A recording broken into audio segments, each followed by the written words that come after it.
ಎಲ್ರಿಗೂ ನಮಸ್ಕಾರ. ನನ್ನ ಹೆಸರು ಅಂಕೇಶ್ ಅಂತ, ಕೃಷಿ ವಿಜ್ಞಾನಗಳ ವಿಶ್ವವಿದ್ಯಾಲಯ ರಾಯಚೂರು. ನಾನು PhD ವಿದ್ಯಾರ್ಥಿ.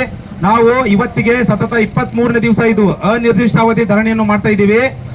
ರಾಯಚೂರಲ್ಲಿ ಮಾಡ್ತಾ ಇದ್ದೀವಿ, Dharwad university, Bengaluru university, Shivamogga university, Mandya university ಮತ್ತೆ ಅದರಲ್ಲಿ ಬರುವಂತಹ ಎಲ್ಲ ಸಬ್ ಕ್ಯಾಂಪಸ್ ಅಲ್ಲಿ ಕೂಡ ನಾವು ಈ ಧರಣಿಯನ್ನು ಹಮ್ಮಿಕೊಂಡಿದ್ದೀವಿ. ಇದಕ್ಕೆ ಪ್ರಮುಖ ಕಾರಣಗಳೇನೆ ಏನಂದ್ರೆ ನಮ್ದು 6 ಬೇಡಿಕೆಗಳಿದಾವೆ. ಒಂದನೇದಾಗಿ ರೈಟೆಕ್ ಅನ್ನೋ ಖಾಸಗಿ ಕೃಷಿ ಕಾಲೇಜು ವಿದ್ಯಾರ್ಥಿಗಳಿಗೆ ಈ ಒಂದು ಕೃಷಿ ಅಧಿಕಾರಿ ನೇಮಕಾತಿಯಲ್ಲಿ ಅವಕಾಶ ಕೊಟ್ಟಿದ್ದಾರೆ, ಅವ್ರನ್ನ ಕೂಡಲೇ ಹೊರ ಹಾಕಬೇಕು. ಮತ್ತೆ biotechnology bachelor of engineering biotechnology ಅವರಿಗೆ ಕೃಷಿ ಅಧಿಕಾರಿ ನೇಮಕಾತಿಯಲ್ಲಿ ಅವಕಾಶ ಕೊಟ್ಟಿದ್ದಾರೆ, ಅವ್ರನ್ನು ಕೂಡ ಹೊರ ಹಾಕಬೇಕು. ಯಾಕಂದ್ರೆ ಅವರಿಗೆ ಅಗ್ರಿಕಲ್ಚರ್ ಬಗ್ಗೆ ಗಂಧ ಗೊತ್ತಿರಲ್ಲ, ಗಾಳಿ ಗೊತ್ತಿರಲ್ಲ. ಇದು ಅಗ್ರಿಕಲ್ಚರ್ ಆಫೀಸರ್ ಅನ್ನೋ ಪೋಸ್ಟ್, ಇದು ಟೆಕ್ನಿಕಲ್ ಪೋಸ್ಟ್. ಇಲ್ಲಿ ಇಂಜಿನಿಯರಿಂಗ್ ಅವರಿಗೆ ಏನು ಕೆಲಸ ಇಲ್ಲ, ಅವ್ರಿಗೆ ಯಾವುದೇ ರೈತರಿಗೆ ಮಾಹಿತಿ ಕೊಡೋ ಒಂದು ಜ್ಞಾನ ಕೂಡ ಇರೋದಿಲ್ಲ. ಅವ್ರನ್ನ ಈ ಕೂಡಲೇ ಹೊರ ಹಾಕಬೇಕು. ಆಮೇಲೆ ನಮ್ದು 3ನೇ ಡಿಮ್ಯಾಂಡು ಅವೈಜ್ಞಾನಿಕ ದೇಸಿ ಪ್ರೋಗ್ರಾಮ್ ನಡೆಸ್ತಾ ಇದ್ದಾರೆ, ಈ ಕೂಡಲೇ ಅದನ್ನ ಬಂದ್ ಮಾಡಬೇಕು. ಇಷ್ಟು ದಿನ ಲೈಸೆನ್ಸ್ ಯಾರ ಕಡೆ ಇತ್ತೋ, ಯಾರ ಕಡೆ ಅಗ್ರಿಕಲ್ಚರ್ ಸರ್ಟಿಫಿಕೇಟ್ ಇರಲಿಲ್ಲ ಅವರಿಗೆ ಈ ಟ್ರೈನಿಂಗ್ ಕೊಟ್ಟಿದ್ರು. ಸುಮಾರು 2011-12ನೇ ಇಸ್ವಿಯಿಂದ ಸ್ಟಾರ್ಟ್ ಮಾಡಿದ್ದಾರೆ. ಇವಾಗ ಲೈಸೆನ್ಸ್ ಯಾರ ಕಡೆ ಇತ್ತು ಅವರಿಗೆಲ್ಲ ಸರ್ಟಿಫಿಕೇಟ್ ಕೊಟ್ಟಾಯ್ತು. ಇವಾಗ 10th ಮತ್ತೆ PUC ಮಾಡಿದವರಿಗೆಲ್ಲ ಈ ಒಂದು ದೇಸಿ ಪ್ರೋಗ್ರಾಮ್ ಸರ್ಟಿಫಿಕೇಟ್ ಕೊಡ್ತಿದ್ದಾರೆ.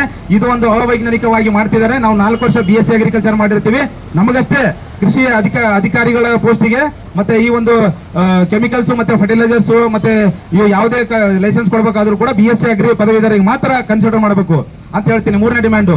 4ನೇ ಡಿಮ್ಯಾಂಡ್ ಏನಂದ್ರೆ ಖಾಸಗಿ ಕೃಷಿ ಕಾಲೇಜುಗಳನ್ನು ಓಪನ್ ಮಾಡಿದ್ದಾರೆ. ಈಗ ಸದ್ಯಕ್ಕೆ ಕರ್ನಾಟಕದಲ್ಲಿ 12 ಖಾಸಗಿ ಕೃಷಿ ಕಾಲೇಜುಗಳು ಇದಾವೆ. ಈಗ KA ಮುಖಾಂತರ ಅಡ್ಮಿಷನ್ ಕೂಡ ತಗೋತಾ ಇದ್ದಾರೆ.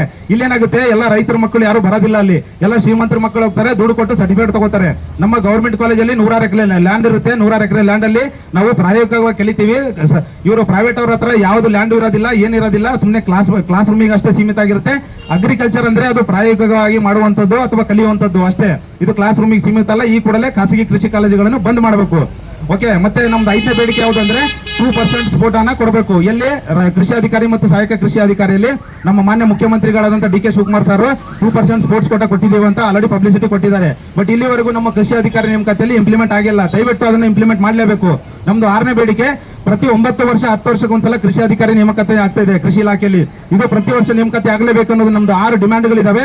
ಅದ್ರ ಜೊತೆನೆ ICR ಓದಿರುವಂತಹ ವಿದ್ಯಾರ್ಥಿಗಳಿಗೆ ಮಾತ್ರ ಕೃಷಿ ಅಧಿಕಾರಿ ಮತ್ತು ಸಹಾಯಕ ಕೃಷಿ ಅಧಿಕಾರಿ ಒಂದು ಹುದ್ದೆಗೆ ನೇಮಕಾತಿ ಮಾಡ್ಕೊಳ್ಬೇಕು.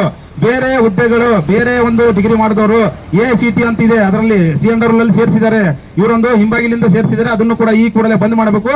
ಓನ್ಲಿ ICR ಮಾನ್ಯತೆ ಪಡೆದಂತ ಒಂದು ಕೃಷಿ ಕಾಲೇಜುಗಳಲ್ಲಿ ಯಾರು ಕೃಷಿ ಪದವಿಯನ್ನು ಪಡ್ಕೊಂಡಿರ್ತಾರೆ ಅವರಿಗಷ್ಟೇ ಮನವಿ ಮಾಡಬೇಕು.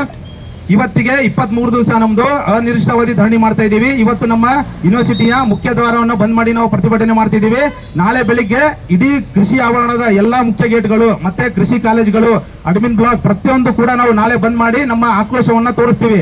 ಯಾಕಂದ್ರೆ ಸರ್ಕಾರ ನಮ್ಮ ಇಷ್ಟೊಂದು ಶಾಂತಿಯುತ ಪ್ರತಿಭಟನೆಗೆ ಮಣಿತಾ ಇಲ್ಲ. ಸೊ ಹಾಗಾಗಿ ನಾವು ನಾಳೆನೂ ಕೂಡ ಎಲ್ಲ ಗೇಟ್ಗಳನ್ನು ಬಂದ್ ಮಾಡಿ ಈ ಒಂದು ಶಾಂತಿಯುತ ಪ್ರತಿಭಟನೆ ಮುಂದುವರಿಸ್ತೀವಿ. ಆಗಸ್ಟ್ 6ನೇ ತಾರೀಕಿಗೆ ನಮಗೆ ಫ್ರೀಡಂ ಪಾರ್ಕ್ ಅಲ್ಲಿ ಪರ್ಮಿಷನ್ ಸಿಕ್ಕಿದೆ. ನಾವೆಲ್ಲ ಸ್ಟೂಡೆಂಟ್ಗಳು ಒಂದು 800ರಿಂದ 1000 ಜನ ಫ್ರೀಡಂ ಪಾರ್ಕ್ ಅಲ್ಲಿ ಆಗಸ್ಟ್ 6ನೇ ತಾರೀಕಿಗೆ ಸೇರ್ತಾ ಇದ್ದೀವಿ. ಈ ಒಂದು ಸರ್ಕಾರದ ವಿರುದ್ಧ ಈ ಒಂದು ಅವೈಜ್ಞಾನಿಕ ನೇಮಕಾತಿ ಮಾಡ್ತಿದ್ರಲ್ಲ ಇದ್ರ ವಿರುದ್ಧ ನಾವು ಸಮರ ಸಾರಿದ್ದೇವೆ. ಯಾವುದೇ ಕಾರಣಕ್ಕೂ ನ್ಯಾಯ ಸಿಗೋವರೆಗೂ ನಾವು ಬಿಡೋದಿಲ್ಲ.